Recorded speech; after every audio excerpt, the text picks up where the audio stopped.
All right, we got a 2011 Honda Odyssey here, and there's a ground cable that grounds the engine, well, really it's the transmission, to the body.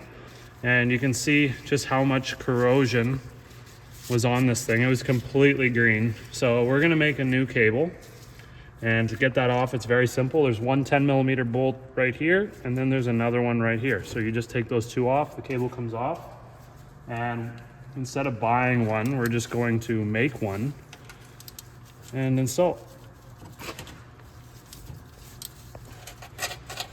The bolt that I'm getting onto right now is like very, very rusty, so I hope it doesn't break.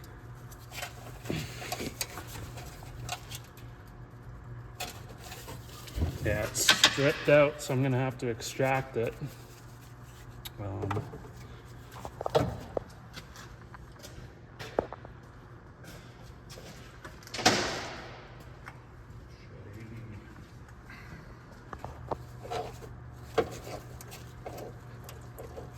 Oh, that's another crappy thing about this is like when you're trying to push up on this ratchet, it switches on you.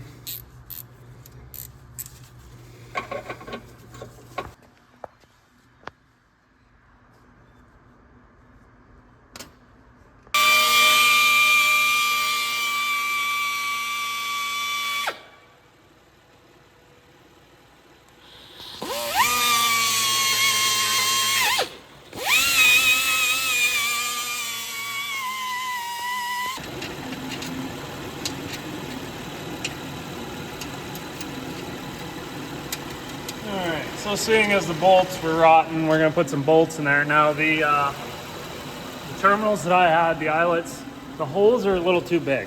So no big deal, let's put a washer on them. Whatever.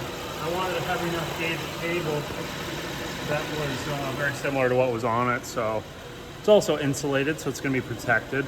And I did use heat shrink on the ends as well with glue on the inside, so it's very weatherproof. I think it'll be a much better design than what was originally on it. And I find a lot of manufacturers actually do that. They'll just use a bare cable. Why they do that, I have no idea. That's what they do. So get these snug down here. Just make sure that that's sort of out of the road.